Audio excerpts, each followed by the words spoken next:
This channel does not promote any violent, harmful, or illegal activities. All content provided by this channel is meant for an educational purpose only. Operation সিঁদুরের পর ভারতের ক্ষেপণাস্ত্র শক্তিতে ভীত পাকিস্তান। ভয়ে এবার army rocket force command তৈরি করছে পাকিস্তান।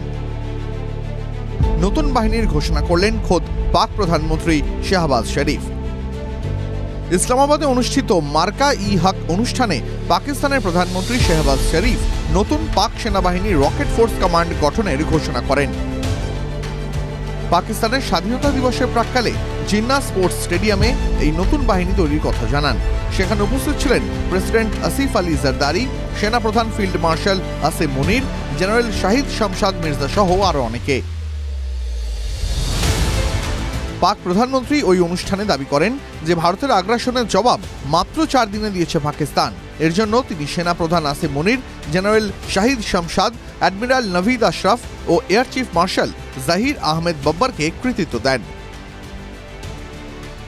ভারতের সঙ্গে সংঘাতে পাকিস্তানকে সমর্থনের জন্য চীন, সৌদি আরব, আজারবাইজান, তুরস্ক ও সংযুক্ত আরব আমিরশাহীকে ধন্যবাদও জানান শাহবাজ শরীফ। এরপরেই তিনি আর্মি রকেট ফোর্স কমান্ডের ঘোষণা করেন। কথায় কথায় বারবার উল্লেখ করেন পাকিস্তানের পরমাণু শক্তি ও অস্ত্রের কথা। পাকিস্তানের হাতে এই পরমাণু অস্ত্র তুলে দেওয়ার জন্য জুলফিকার আলী ভুট্টো, ডক্টর আব্দুল কাদের খান এবং সেনাবাহিনীকে ধন্যবাদ জানান। বলেন যে পাকিস্তানের পরমাণু অস্ত্র শুধুমাত্র প্রতিরক্ষার জন্য, আগ্রাসনের জন্য নয়। জানা গেছে পাকিস্তানের এই নতুন সামরিক শাখায় বিপুল সংখ্যক প্রচলিত ক্ষেপণাস্ত্র এবং রকেট তৈরি করা হচ্ছে, যার মধ্যে মূলত ফতেহ সিরিজ এবং অন্যান্য ক্ষেপণাস্ত্র ব্যবস্থা অন্তর্ভুক্ত থাকবে।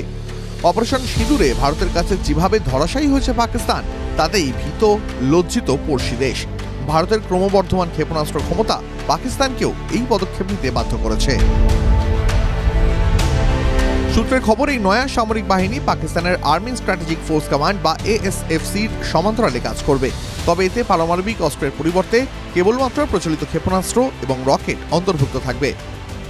পাকিস্তানের এই পদক্ষেপকে ভারতের ব্রহ্মোস, পৃথ্বী এবং অগ্নি সিরিজের মতন দূরপাল্লার ক্ষেপণাস্ত্র শক্তির বিরুদ্ধে ভারসাম্য বজায় রাখার প্রচেষ্টা হিসাবে দেখা হচ্ছে। TV9 Bangla digital.